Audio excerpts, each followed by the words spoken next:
Hey, everybody. There is no intro video because I don't know how to do that. If you are joining us, this is Coach Brad Goff, and we are running a motley crew today because I am not the regular host, and I don't know how to use my hands to do the fancy keyboard things that Brian does. You don't realize how much the host does until you're on this side trying to make it work. But with that, I will get to bringing in my cast of characters. I think that's what we call you guys. Jose, thanks for doing this on a Tuesday instead of a Monday. Glad to be here. Always glad also after a win, even if it was another cardiac one, but glad to be here. And same, Jeremy. Thank you, Jeremy Lance, for being here on a Tuesday. I had to cancel us on a Monday because I couldn't make it. But Jeremy, who has not been on in a long time, just would not let this opportunity go to waste. I was going to say, you guys had to really go deep into the bench if I'm on the show, right? We should have asked you to host, apparently. Before we go anywhere, guys, I want to let everyone know that we are sponsored by Apollo Home. Apollo Home wants to remind you that during this weird in-between season of it's not summer, but it still kind of feels like it, now is the perfect time to get your HVAC system checked out before the cold weather's here. They're bringing back the $29 coupon for CST listeners for your preseason furnace tune-up. As always, keep them in mind for any electrical or plumbing need. Give them a call, send them a text, or schedule online at apollohome.com. All right, guys, best and worst. What do you got for me today, Jose? Well, I think the best is Brenner showing a maturity. And it's difficult to judge a player just by looking, but I think he's showing a maturity, an effort, and a passion that, to me, wasn't there the last time he was around. So to me, that was the best. And an honorable mention for Giddy. I'll talk more about it.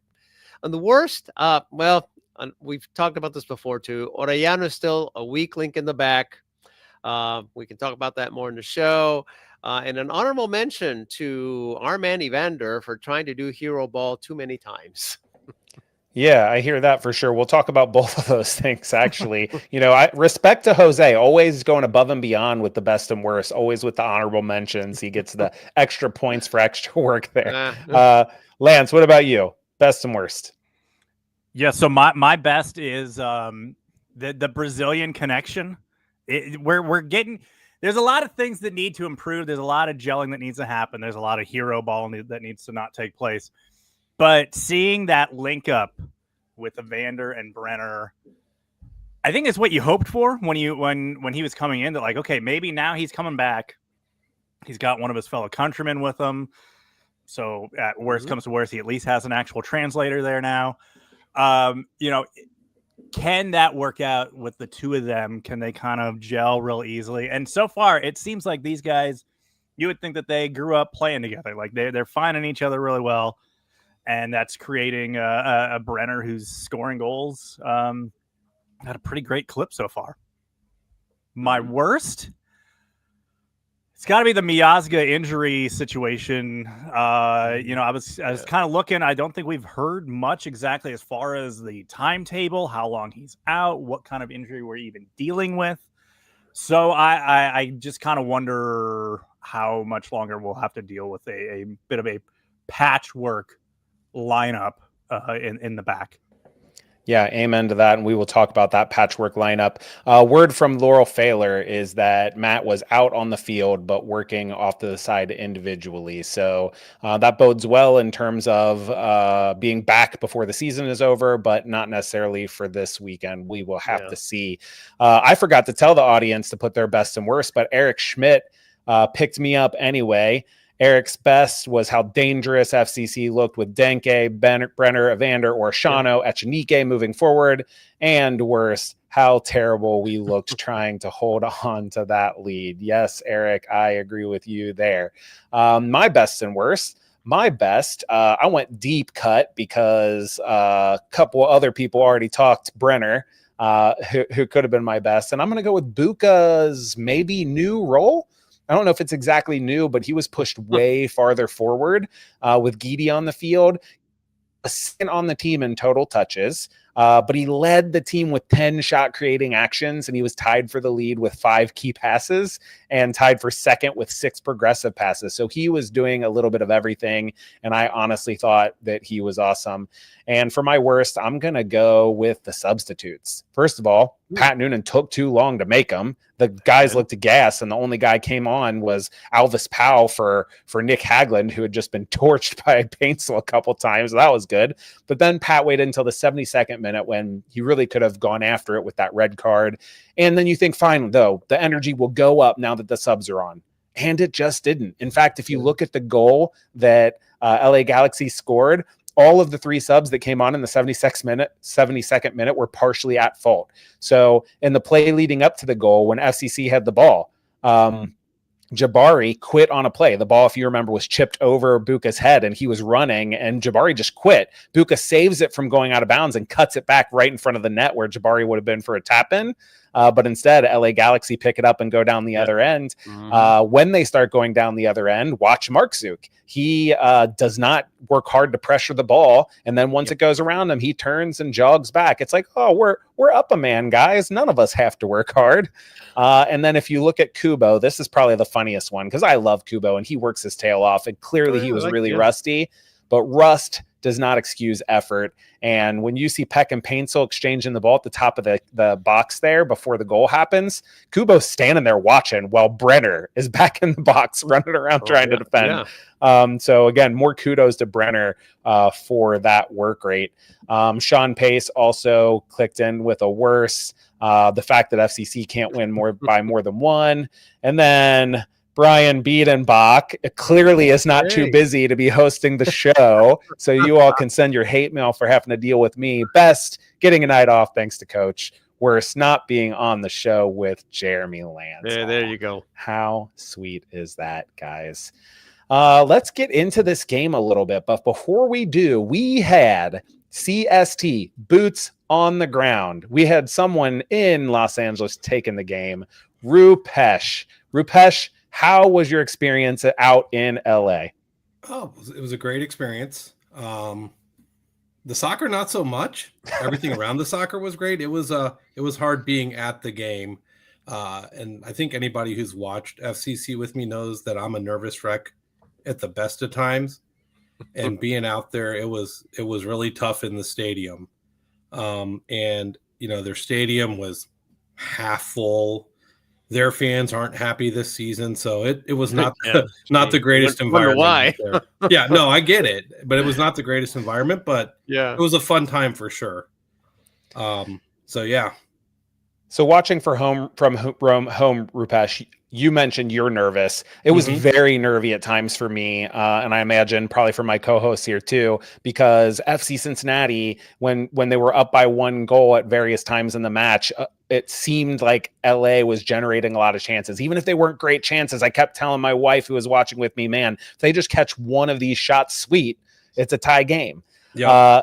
In the stadium, I know you were nervous, but what about around you? Did the fans near you that were LA fans, did they seem hopeful, like their team was on the up? Did other FCC fans seem as nervous?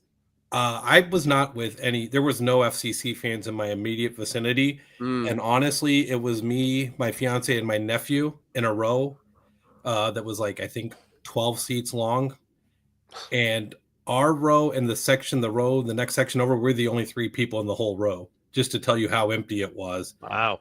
We weren't with any FCC fans in our area. The LA Galaxy fans that were sitting behind me were just sort of like, yeah, we're not going to win. They kind of went into it like with that attitude. There was one guy I know who had a superstition that he would walk away at the 80th minute to go use the restroom. And if the team scored, he wouldn't come back to watch the rest of the game. Well, he came back. So I was like, I said, I'm glad to see you again. But yeah, they were hopeful, but I think you could feel it. Most of them were just like going through the end of the year. They're just ready for the season to end. Kind of like us in those wooden spoon years. Yeah, exactly. Exactly. I mean, I knew it was weird when I got tickets for seats that are very similar to mine in TQL for probably at least a third off of what I would pay for my tickets with season tickets for TQL. And so that's when I knew they were just running through the cycle out there. Yeah. So yeah, the I think I was telling you guys this before, and the situation's a little bit weird out there with their stadium because it's right on the campus of Cal State Dominguez Hills. So it's not built up around it, right? It's not like TQL where you have the pitch right across the street, or you go for a 5-minute walk and you're in all the bars and stuff. They have nothing that close there. Oh, wow. The stadium. The cool thing is they do have a big parking lots because it's a college campus. So there was tailgates going on ahead of time, and you're smelling all that good, Mexican food being cooked out there. Now, their fans, some other FCC fans told me this. I didn't run into it. I didn't try. They tried to get into the tailgate and they were told, yeah, no, you're not welcome. Really? It's be the LA Galaxy fans it's just been a bad year. Yeah. Interesting. People I was around were very nice. And then I'll tell you, if you go to a Galaxy game, don't eat in the stadium. Don't waste your time. Don't eat before the game. Wait till after the game. There's people outside in the parking lot cooking up like sausages with onions and peppers, and it smelled so good. I was trying to get my nephew to eat, and he wouldn't eat. I wasn't going to eat this stuff, but I was like, oh my God, that smells so good. And Chris made the mistake of getting a pretzel in the stadium and then was full. She couldn't get any food when she walked out. That is a ringing. Don't eat in the stadium. Wait till you can go outside and get the food.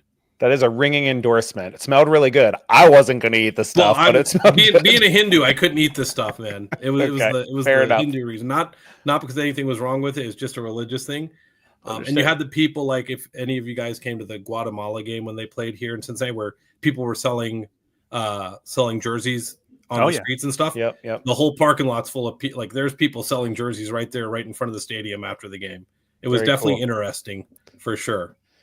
All right, let's get you out of here with this question, Rupesh. I know that you've gone to quite a few away games, and like most people, you sync them up with places that you either want to visit or have a reason to visit. But outside of that, if a fan hasn't been to an away game, what would you say is like one of or some of the biggest reasons to go to somebody else's stadium to watch your team play?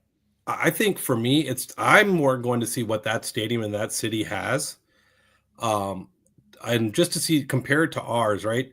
Like I've been to Nashville, and it's amazing how big their concourses are compared to what we have. It is, yeah. It's like you could drive 2 semi trucks through their concourse, no problem. Yeah, they're huge. Where us, you just sort of crowded in. My favorite stadium, and I'm not impartial. I'm partial to it because I lived up there. Is the Allianz Field up in St. Paul?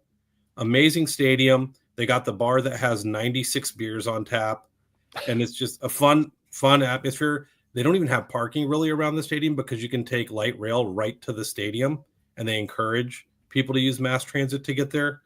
But yeah, just go to see in a different environment. I've had friends who've gone to Charlotte and said the Charlotte fans are very welcoming in their tailgates. They set up a tent for away fans. Just get to know some other fans and see what other people do. It's interesting for sure.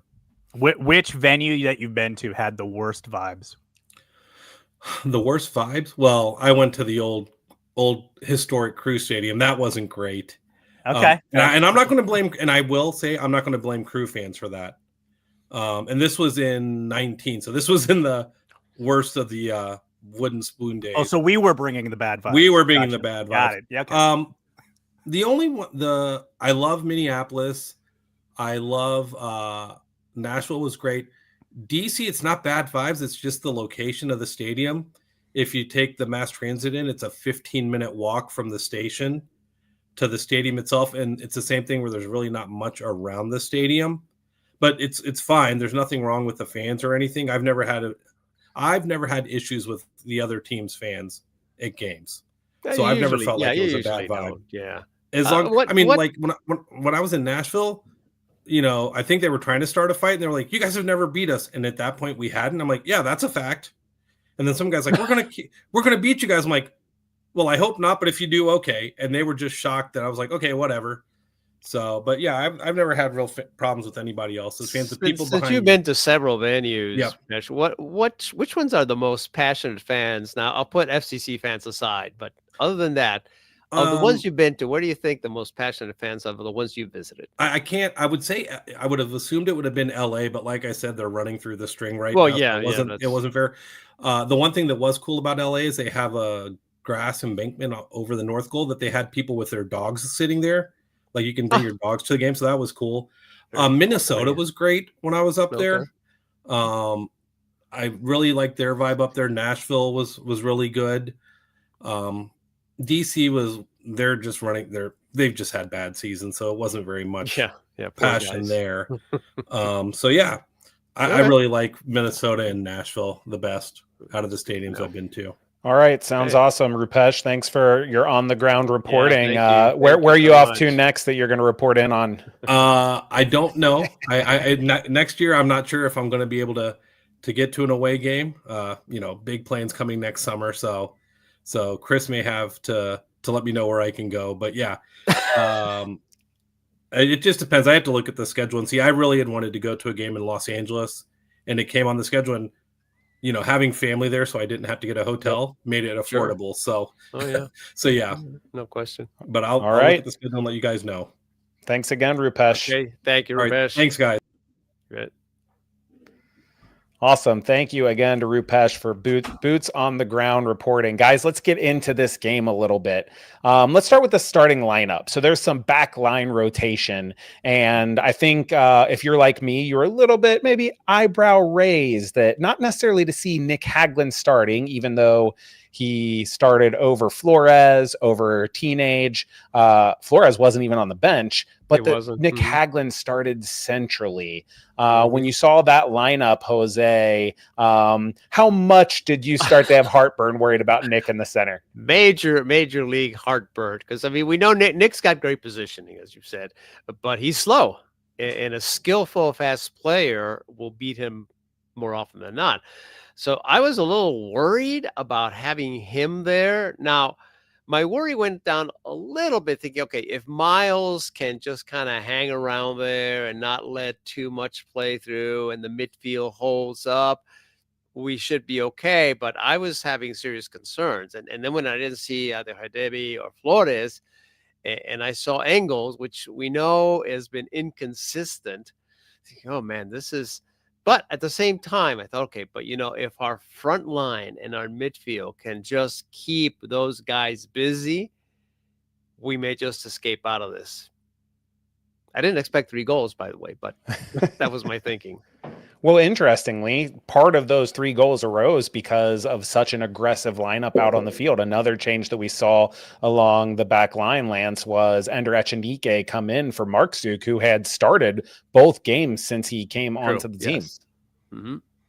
Yeah, I don't, you wonder, was that due to just rotation, or were they looking for something a little? I mean, I guess when you talk about Ender, you're talking about a guy who's going to bring you just a lot of speed, a lot of exuberance, So I guess they were trying to go that route. Not saying that you were subbing out a guy who had no speed. You still have some pace on the outside. But yeah, I was excited to see Ender get the start. I want to see more from him. I like what I've seen so far. It's a lot of energy. It's a very raw product. But I was very happy to see that. And Ender ended up getting on the score sheet. Ender opened the scoring. So I'm going to talk through this goal, and I'm going to ask you guys what you saw. So it was in the 10th minute, and Guidi won the ball back on the press. Yep. And you see Brenner kind of fold back under and pick the ball up almost off of Guidi's feet after Guidi wins it. And then he shifts the ball over to Evander as he's kind of getting tackled. Then you see Kevin Danke move to be a target, which opens up a huge gap between the center back and the left back for LA Galaxy. And Ender just makes a well-timed run. And then Evander just an awesome pass to put him through. And then that finish, I'm not sure. Do you think the finish was lucky, or did he do well to hit the near post, Jose? Well, I think it's a combination. I mean, he hit it with just enough pace that the goal, even though he got I don't know if it was hand or I think the shoulder was on the second goal or third, was just enough to make the ball go in. But I think, as you said, I mean, they opened up enough space that they caught the back line a little bit flat-footed. And probably maybe even their goalkeeper, who's not a stellar goalkeeper, mind you, but still, I think the goalkeeper was well positioned, but the play happened so fast. I mean, I almost missed it, by the way, because I turned down to look at some stats on the phone, and then all of a sudden I looked up and the play developed. I mean, it developed really fast. So I think it was a combination of them opening up those spaces, the speed at which they played, which I was really happy to see, by the way. So, okay, that's what we need to do in there in the box, play faster. and a little bit of luck too. I mean, it hit the goalie. Maybe a better goalie would have stopped it, deflected it. But I think, all those factors, contributed to that ball going in. Yeah, you had a turnover on the buildup. You had the goalkeeper maybe being able to make a play and didn't. Lance, do you put this down more as like, yeah, FC Cincinnati scored and they did well, or was this more like LA Galaxy not good? Well, LA Galaxy not good is that's the baseline throughout this entire match. Is like, hey, they are not good. So that worked for us a lot through the match, and then was also extremely worrisome at other points in the match because you're like, wow, they're not even good, and they're being able to do this against us. I think it was more just a good fast start. And I think Ender, I'm gonna give him credit for that on that shot. The main thing is he actually kept it on frame. So often a shot like that gets skied up into the second deck. So the fact that he got it on frame, that's enough credit right there. It's good.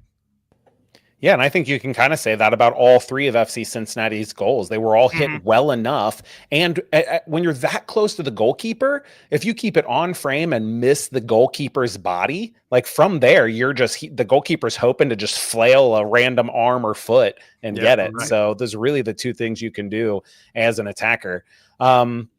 One thing that we need to talk about, which I really, really don't want to, but it's on the rundown and I'm the host, so I can't just tune out. I guess I have to, is we have to talk about the fact that Los Angeles Galaxy got a red card and FC Cincinnati played up a man for the better part of 50 minutes and didn't look great, or did they? What do you make of the performance after the red card? Because FC Cincinnati gave up 9 shots, but just for a total of 0.49 XG, which half a goal, you think that's a lot, but that means none of those chances were higher than a 0.09 XG, which means less than 10% of the time a shot from that position on the field would go in. So not great chances. And FC Cincinnati also generated 13 chances for a total of 1 full XG. So SEC had more chances, had better chances, but it still really felt kind of nervy and not great, and like LA could score at any moment. Jose, is that unfair? Is that us being Cincinnati fans, or is that really what it was? No, I don't think that's it. I think that's a fair assessment. First of all, you've got a team that was bad. LA, I mean, they're bad. And we have a team, FCC, which is considered one of the best ones in the league. You go a man up, thinking, okay. By the way, immediately I thought, okay, it doesn't really help us because I've never seen this team dominate when they're a man up. But it's LA. They're a bad team. We've created more opportunities. So maybe now we can do something. And I just didn't see that. I've mentioned this before. During the Charlotte game here in Cincinnati, when Cincinnati went down 1, Charlotte was all over us. I mean, you could tell they had a man advantage. And they scored, and they beat us with that goal. We're here. It never quite looked like we had a man advantage. And LA just kept creating more and more opportunities. So I don't know if it's a coaching issue here. I don't know if it's a mentality issue. It's that, well, we're winning. We're up by 1. Maybe we should be okay. I go back to what I've said also repeatedly about that killer instinct or lack of a killer instinct. But it just didn't look good. If we can't put away a team as bad as LA with a man advantage, then I'm not saying something needs to change dramatically, but then something needs to change. Maybe it's maybe it's a coaching issue. We actually did score a goal, which is a very rare thing. Yes, to be up a man and actually score a goal. That's to steal a line from What About Bob? Baby steps. Like this club's inability to play well at all and to be dominant at all, a man up, has been through the entire lineage of this club. It didn't matter who the manager, who the guys on the field were. This is the DNA of FC Cincinnati. We play terrible a man up. So the fact that they at least got a goal while still playing terrible, baby steps. No, that was progress. That was progress. I mean, and we've all seen. We've watched enough games internationally, locally, where there are teams that go down a man and they play better. I mean, they become more focused. They become crisper, a more sense of urgency. Okay, we're down 1. We're going to get. So we've seen that time and time again. But when you have that big of a mismatch, you say, guys, come on, you should be able to do better. Let's not forget, though, that LA Galaxy, even as bad as they have been as a team, have good players. You They know, do. Paintsel and Peck are both good players. Fagundes Yes. is a good player. Yes. And then the other thing, they've actually been on a bit of a run. Their results of late have been better. So I do think that's important. Let me ask you guys this, because even the announcers seem to have a little bit of a disagreement going. If I told you, and I'm not saying this would be my philosophy as a coach, but if I told you when you're up a man and up a goal, you don't want to really play fast or force the issue. What you want to do is let your opponent have the ball as much as they want, as long as they're not getting any good chances, and then hit them on the break and make them run when you have the ball. First of all, do you buy into that being a legit strategy? And two, do you think FC Cincinnati looked like that's what they were trying to do? Either one of you. It's a great strategy for some other club. Not my team. Not us. No, put just boot on the neck, finish this thing off. And again, that's a mentality that has just never been within the confines of that roster, no matter who was in it. And you hit the nail on it. It depends on the team, but yes, I agree with you. Yeah, I wonder if it is a coaching thing. We can't know, but it seems an awful lot like the players definitely downshift when they're up a man, and it looks like they're like, okay, now we can put our foot on the ball, we can move the ball a bit slower. And the problem is that even when they're up a man and the game is tied, or up a man and they're down a goal, they still can't upshift and kick it into gear. And so I do think Pat Noonan needs to figure something out. And I mentioned it in my worst. It wasn't making the subs because the subs came in and did more of the same. It looks to me like all of the players out there are saying, we're up a man. There's a spare man out there. Whoever you are, whichever one of you are that's spare, you do the work and get me the ball, as opposed to saying, I'm the spare man, I'm going to go do the work. And it goes back to the sense of urgency and the killer instinct. In the minute 36 before the red card, first half, they had a 4-on-2 situation. Thinking, okay, let's put this one to bed, and they slowed down. LA recovers, and the opportunity was gone. I said, guys, where's that sense of, okay, let's finish these guys up? We have 4-on-2. We can get this done right now and just put this to bed, and it didn't happen.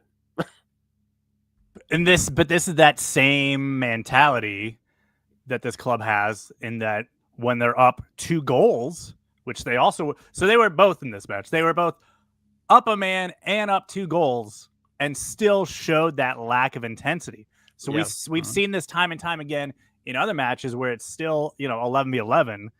They get themselves a multi-goal lead, which is an absolute rarity for this club. And they can't sit there and maintain that. You definitely see that shift down to kind of just taking it easy, taking it light. And once again, we saw it.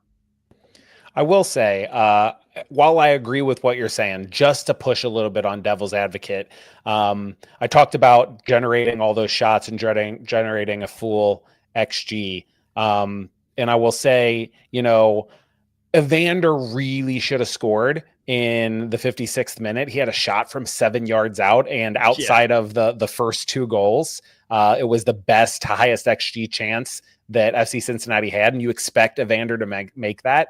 And there were many other chances. That was just the best one. So it's sort of like, but we say this all the time, right? We're like, well, if that one chance goes in, it's a different conversation. And I don't know at what point we can stop saying this. Although if it is a feature, not a bug, if this is what Pat is coaching them to do, I guess as long as they keep winning by 1 goal and they don't let a team come back and tie them or something, then I guess it's working.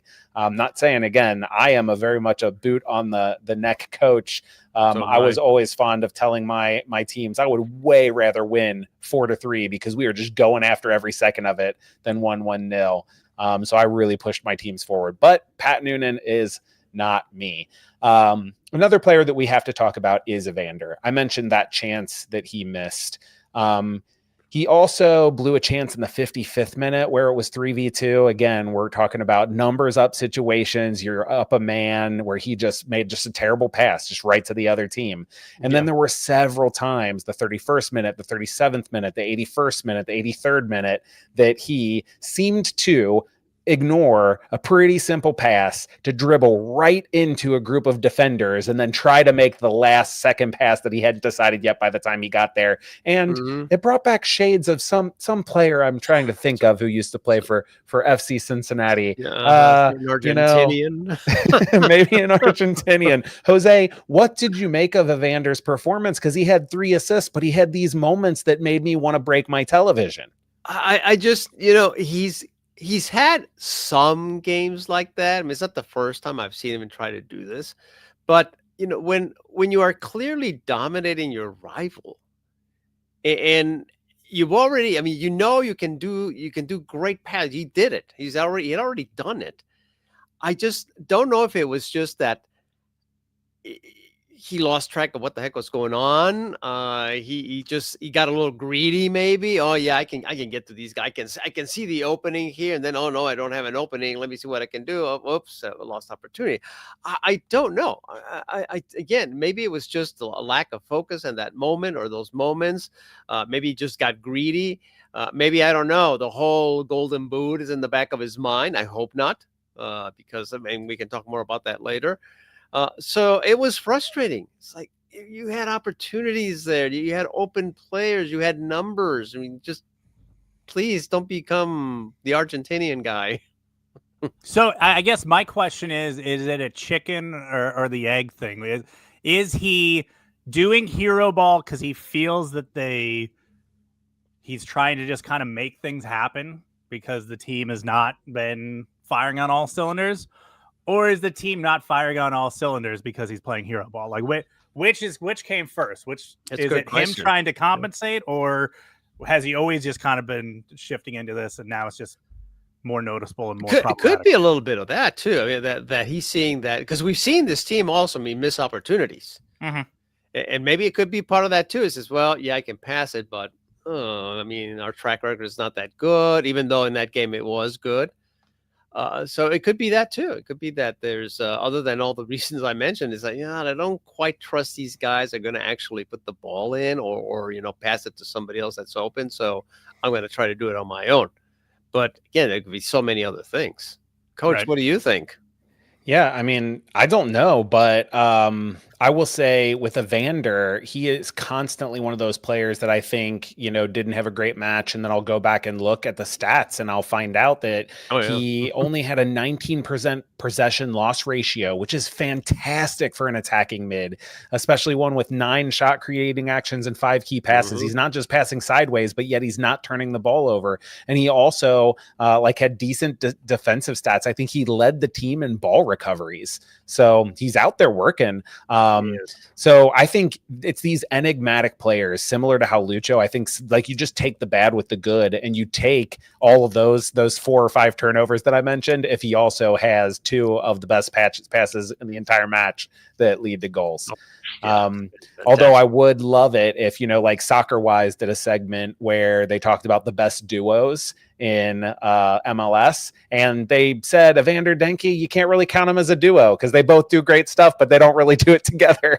And that hurts me where it counts. But yeah, it's a good point though.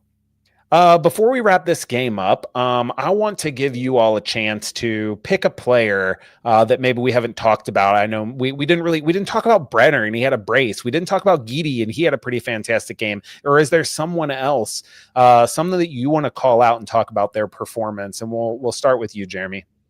Well, I'll have to go with Evan Leroux. I think this is another performance put in by a guy who's been called in with Celentano hurt.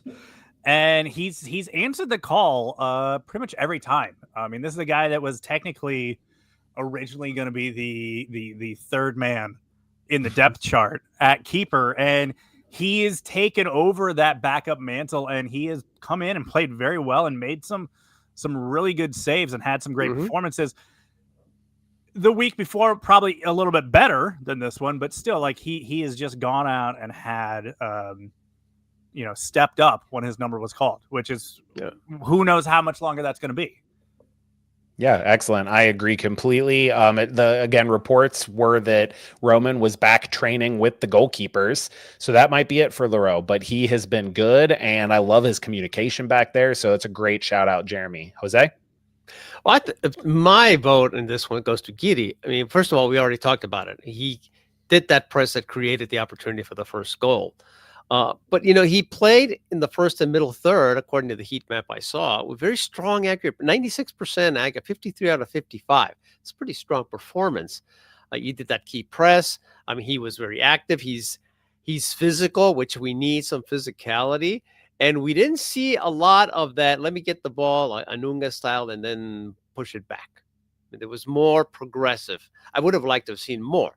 But I was encouraged in that, okay, this guy is physical. He's fast. I mean, he can close gaps, but he also moves the ball forward, and he's accurate too. Now, whether or not those accurate passes were meaningful, I don't know. I didn't see that in the stats. That doesn't give you other than the percentage completed. But to me, it's an encouraging sign that they got a good one, this one in the midfield, that can boot both defensive work as well as offensive work. Yeah, I think it's a great shout, Jose. He had 6 progressive passes, which I think was tied for second on the team, while completing 96% of his passes. He didn't have a shot creating action, so it kind of showed what you're saying. He's moving that ball forward, but he's not in the final third. But then you add the we'll call it OB light for now, even though I'm not sure it's light. He led the team in tackles with 4 and was second in ball recovery, so he's doing that defensive work. Definitely got caught in possession a couple times and had a couple passes that I'm like, what were you seeing? But he's a kid. So for sure. My guy that I'm going to call out is Miles Robinson. I mentioned Nick Hagland starting in the middle. I think a big reason why that is for Robinson to be out on the right there, which allows him to step more into the attack and have passing lanes. He had an excellent ball in behind for Ender in the 13th minute that led to a cutback for Evander. Evander put it over the goal, but it really should have been a good opportunity. He started the play that led to the second goal with a fantastic line splitting pass into Kevin Denke, and I thought he was just really good on the ball throughout. I lied about moving on to something after this game because we got a question from the audience, and we have an audience, so we might as well take a question. Sean Pace wants to know, being up at goal late, how long can a club just reasonably play keep away, and I think it looks to me like Sean wants to know if it would be better for FC Cincinnati to knock the ball around more as opposed to taking unnecessary risks. Jose, you watch a lot of world soccer, or at least you have, and you probably have seen more teams keep the ball for 120 seconds at a time than Jeremy and I combined. What do you think about this? Is this another depends on the team situation? I think it depends on the team. And the one example I keep going back to was the women's final, Euro final, Germany-England, in which they went into overtime. And in the second overtime, England was leading. And they kept the ball like 7 minutes. Yeah, Germany would touch it once in a while, but then they would keep it and they would take it to the corner and pass it around. I mean, you could tell the Germans were going nuts. The coach was just almost yelling, not quiet, but that's unfair. Well, hey, they're keeping it away from you. That's the extreme. I mean, that was absolutely obscene. But I think that it's going to depend on the skill player. And England happened to have some incredibly skillful players on that team, on that roster. So if you've got the players, yes, by all means, try to do keep away, take it to the corner, force the team to have a corner kick. But it requires certain kind of player and also certain kind of patience, because sometimes I feel this team doesn't have that patience. They just want to kick it away. Okay, let's just kick it away and defend. So to long answer the question, I think it's going to depend on the team. And I think Cincinnati has the talent. They just need to be coached and have that patience to say, okay, we have to pass the ball around, take it to the corner, waste time. And not obvious time like flopping around, New York style. Just do that in a way that just frustrates the other team, because when they get frustrated, they're going to foul you, or they're going to kick the ball out or create a corner situation. That's kind of my take. New York style, not just a pizza anymore. Yeah, no, Jeremy. actually, yeah.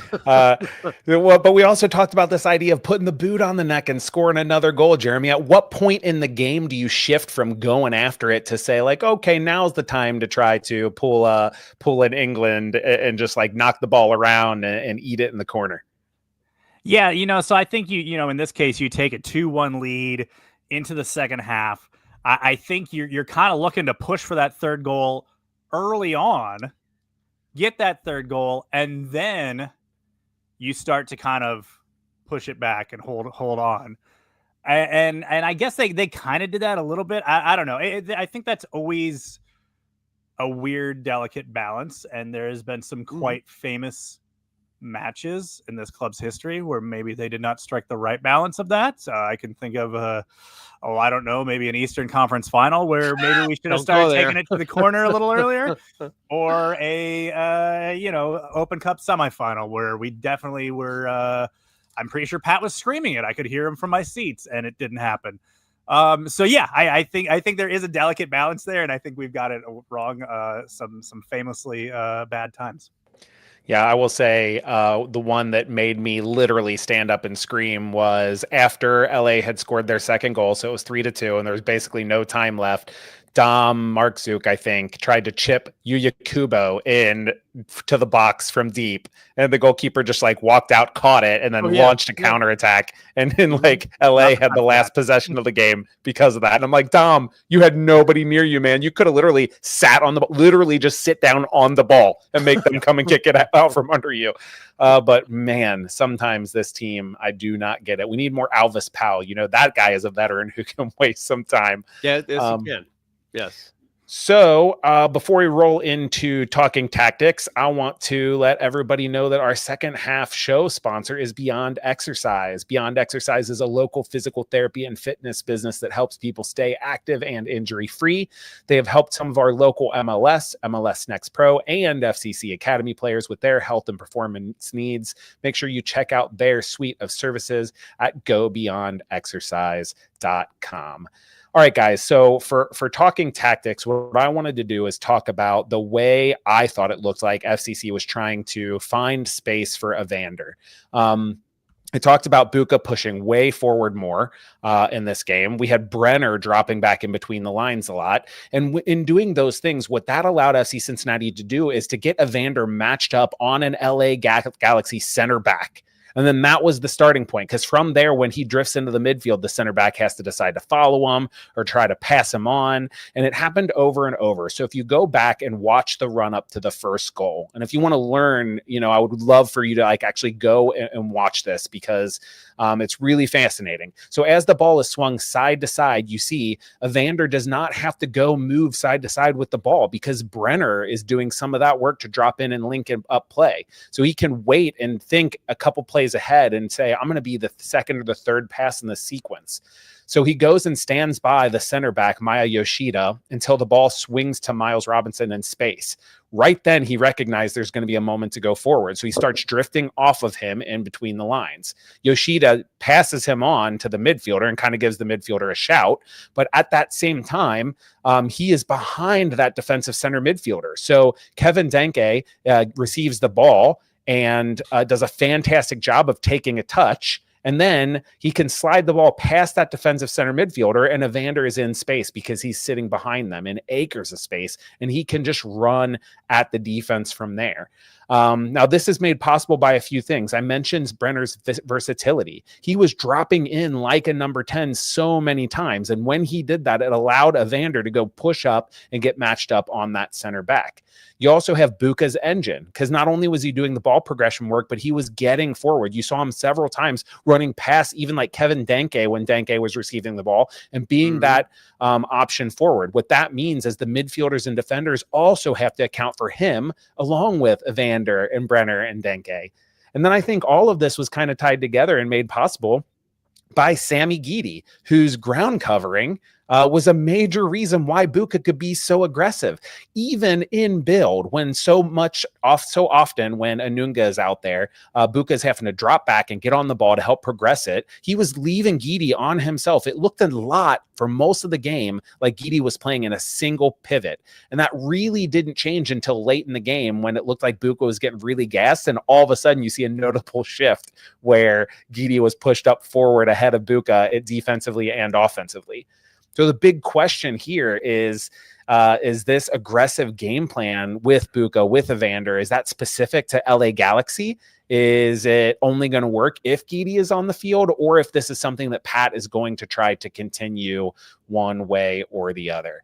Guys, thoughts on that word vomit that I just put out there? Did it make any sense? And did you notice what I feel like I'm noticing?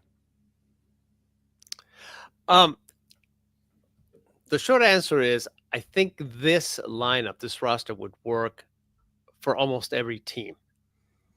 But Gidi would have to be an important part because, as we talked, he can do both a defensive role, maybe it is a light Obi, but also an offensive role of moving the ball forward. And his physicality also, and the way he covers the field, is also an advantage. Now, with that said, the one question mark still in my mind is, I think this will work for most teams, but what happens when teams do what we know is our kryptonite, which is they put all those low blocks, and then can FCC actually use that formation, that roster, to break through them? They were able to do it this time because there was space. I mean, LA did create space, whether it was because they didn't know what the heck was going on, or maybe that's their style of play. But we know what happens with this team when teams put their low blocks, tight lines. We have a tough time. But I loved the number of opportunities that we created with this formation and with this roster. Question is going to be, can they break down those teams that have those compact lines? And I don't know. All right, Jeremy, any thoughts? I have nothing. I am the Winona Ryder meme of her just being confused as math equations fly around. I think I have AOL dial-up sounds going on in my brain right now. I got nothing. I bring nothing to the table on tactics. That's all right. Incidentally, I always wondered when I used to do talking tactics by myself, I always wondered if, as I went and rattled on this, I'm like, maybe this doesn't make any sense at all. And it just feels like I'm the one like seeing the numbers and they all make sense to me. But if I could see it from the other angle, they're actually not numbers. They're just like smudges that look like numbers to me. So, we'll have to see. Guys, they tell me, I'm getting in my ear that we need to talk about other teams, and I don't like that, but we're going to do it anyway. There are some stat leaders here. Interestingly, let's talk about the Golden Boot. Messi is leading the Golden Boot right now with 22 goals. Sam Surridge is just behind him with 21. Buanga, on the back of his hat trick this weekend, is at 19. Mm-hmm.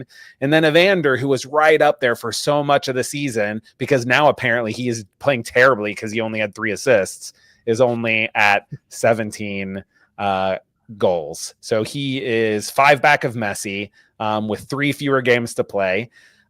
In terms of assists, you have Anders Dreyer leading the pack with 18 for San Diego, Martin Ojeda with 14 for Orlando. Evander is in third with 13, and then Messi is behind them with 12. So let's start there.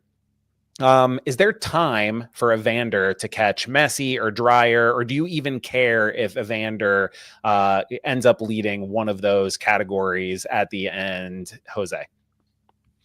I really don't care. I don't care for the Golden Boot. And here's why. If FCC, for whatever reason, starts focusing on, let's make sure that Evander gets the Golden Boot, then I think the rest of the system just starts playing around Evander to get him plays. And I don't think that's Pat Noonan's style, by the way. I'm not saying that that's what he would do. So that's why I don't care. So what I care is that apparent scoring machine that is starting to come up keeps oiling its gears, keeps creating the chemistry, the balance they need between all of them, and to keep scoring, to keep making plays, to keep that midfield and backline of opposing teams busy. If we can have a backline that's still patched up, but we have a midfield and a forward line that consistently worries the opposition, then we'll be okay. But if we start worrying more, well, can Evander make it? Then, and I think the whole thing would fall apart. Again, I'm not saying that's what FCC was going to be doing. So I don't care about the Golden Boot. I care more about that midfield and that front line really gelling as we get into the playoffs. And maybe that's just me. Jeremy, do you think it's possible if Evander does not win the Golden Boot or become the assist leader, but he's up there in the top 3-4 of both, do you think it's possible for him to win MVP, or do you think it's going to go to Messi anyway, or maybe even Anders Dreyer as the new kid on the block but playing in California? So you're asking, is it possible that the voters will be given a reason to give Messi the MVP and choose not to? I know how dumb it sounds. No, it's not possible. If that door is open just a crack, they're going to take it. They almost did it last year. They tried to do it last year, and the guy played like a dozen matches.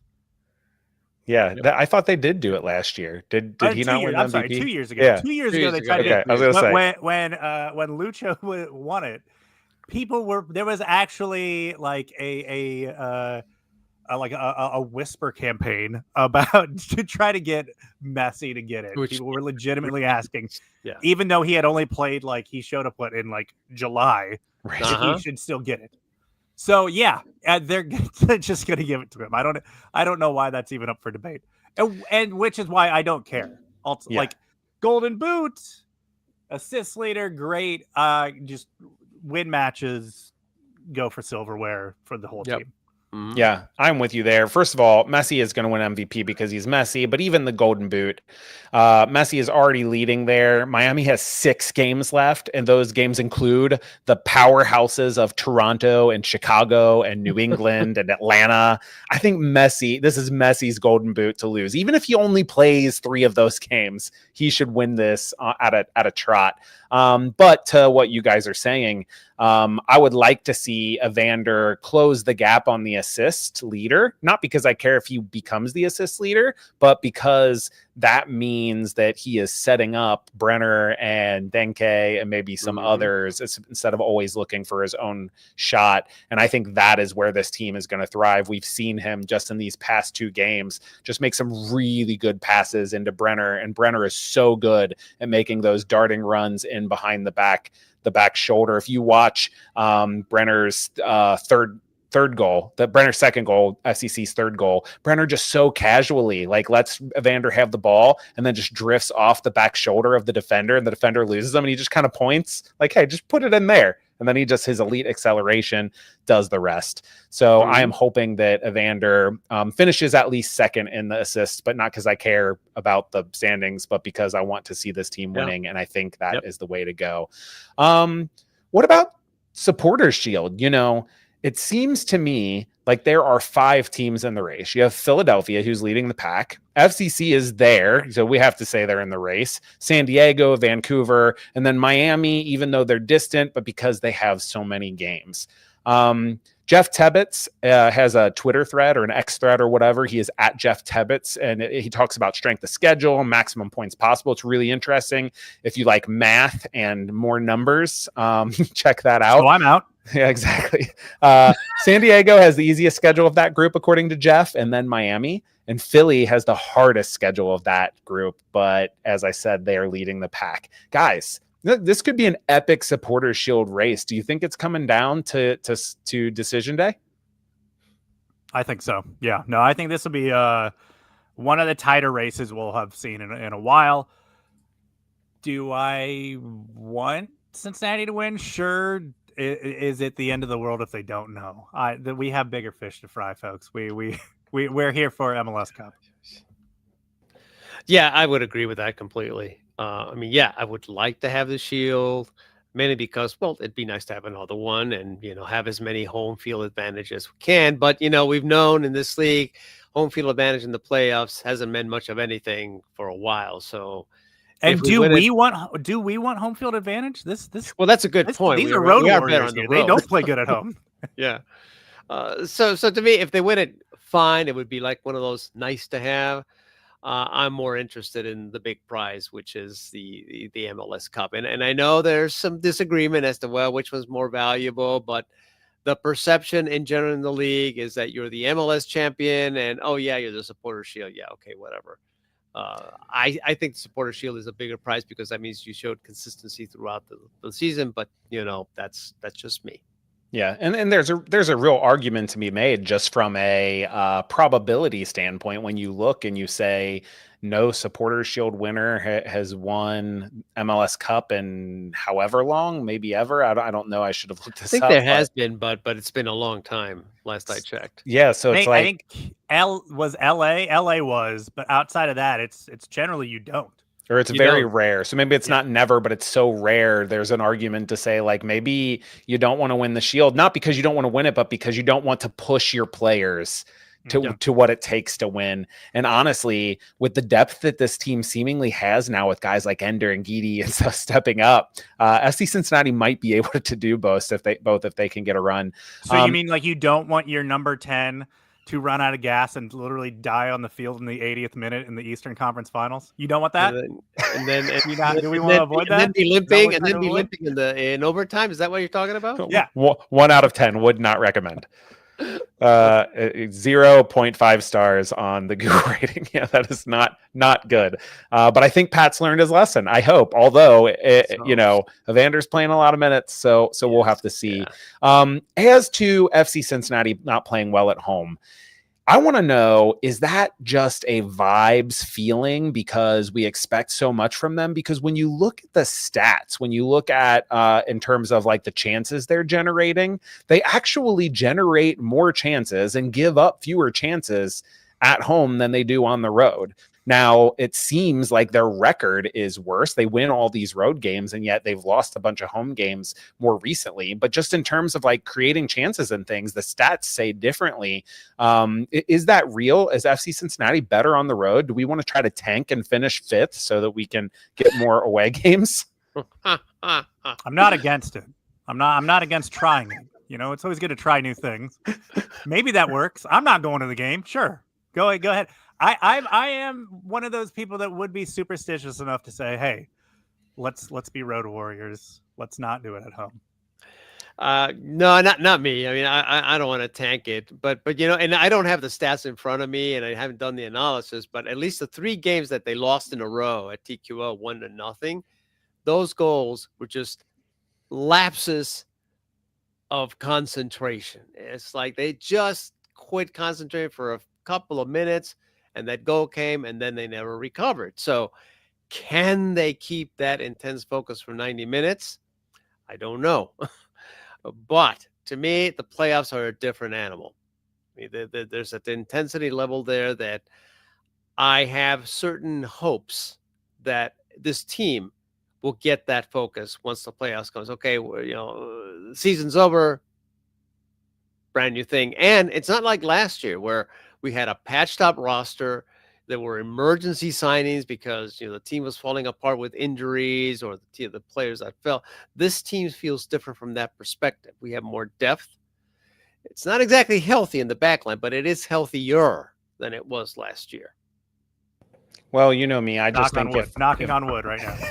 Knocking on wood. Yeah, please. I think if the Bailey just booed less and chanted "FU ref" less, that we would win more games at home. So that's my story, and I'm sticking to Science. It. Science. Listen, y'all. If you want to support us and this brilliant scientific research that we're doing here, head on over to CincinnatiSoccerTalk.com. /support and help us to make content like this and like Jersey Swap, which Jeff Tebbets, pounding the pavement, nose to the grindstone, whatever metaphor there is, doing 2 jersey swaps this week. One should be releasing, I think, tomorrow. The regular one where he gets with an opponent, a pundit from the opposing team, and then he has Andrew Wiebe on Thursday that should be for, I think, a Friday release. So you're going to want to tune into our feed to see those jersey swap episodes coming. I want to say something about Jeff here, guys. I mean, I do these shows occasionally, and I have to. Well, we have to prepare and watch the game, read about it, and it's a lot of work. So my hat's off to Jeff that he does this every week. So yes, by all means, please watch him because he does a great job. If you haven't watched Jersey Swap, does a great job, and it's always insightful to hear the other side as well. I agree completely, Jose. Thank you to Jeff, and thank you to you all that go over to cincinnatисoccer.com/support, because when you're there, you could sign up for our Patreon page. And I believe that Andrew Wiebe episode of Jersey Swap will be live streamed similar to what we're doing here, but only on Patreon. So that is your chance to get on that. With that, guys, let's roll into our final thoughts. I'm going to start with you, Jose. Well, everybody knows my perspective on these 1-goal wins. And while I have backed up a little bit from my not sustainable because we keep winning, the facts are the facts, I still think that lack of intensity when we are ahead needs to be fixed. We keep letting teams back in the game, teams that we should be putting away.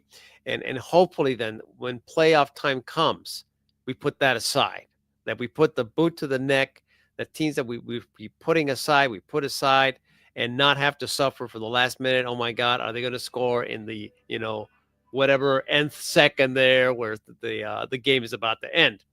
But at the same time, I have been encouraged by an offensive capability that seems to be growing. There seems to be more creativity, more speed, more combinations, more chemistry. If that continues, this team is going to be a scary team in terms of the scoring opportunities. And if that midfield continues to build in terms of not just the play, but the chemistry among them, and having a Guidi and maybe an Obi back, we stand a really good chance of taking the cup.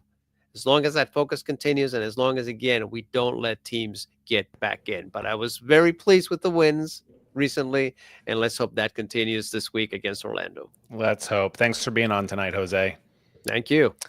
Jeremy Lance. Final thoughts. You make them good, because this might be your final thoughts for a while, since you only come on once every couple of months or so. See in 2026, folks. We just got to stay healthy. We just need a healthy back line. Stay healthy. 3 matches left. Get healthy. Continue to gel. It's been really good to see these new pieces that were brought in. I think there was some frustration of how long it took for some of these guys that we brought in at the deadline to even make lineups and get minutes, and there was frustration there. But I think there's been a great maturity and just kind of cohesion happening with these new pieces. I see a lot of good happening. The results have not always looked the best. Doesn't have to look pretty. You just got to win. I like where we're trending, and I'd rather be the guy trending in the right direction at the end of the season than the guy that was, I won the Supporter Shield because I won 1 million games back in May. So I like where we're at. Despite a lot of things that would push you in the other direction, I like where we're at. For real, compared to last season and the season before, we hit that 3-game losing skid at home at the right time, because now we can be on the way back up. But for real, Jeremy, thanks for being on. It's been a pleasure as always. Thanks for having me.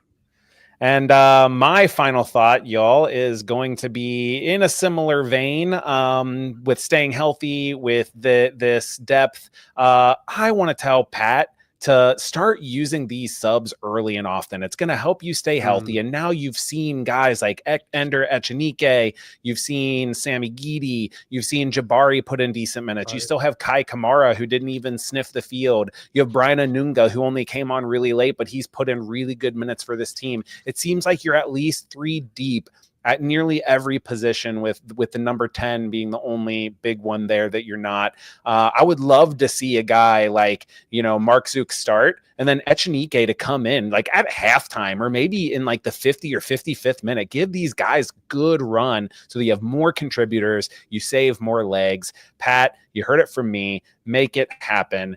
Guys, I don't really remember how to end the show other than to say, make sure you're getting in touch with us. Tweet at us at Cincy Soccer Talk. Email us feedback at CincinnatiSoccerTalk.com. All caps in the subject. No more coach as host, and make it happen. We love having you guys around. Thanks for joining us tonight, and we will see you outro music next week. No? Is there supposed to be outro music? We're about to find out, like we found out if there was an intro music. Okay, I got Wolf Howl, early CST intro, and 30-second countdown. So none of those are going to work. I'll see y'all later.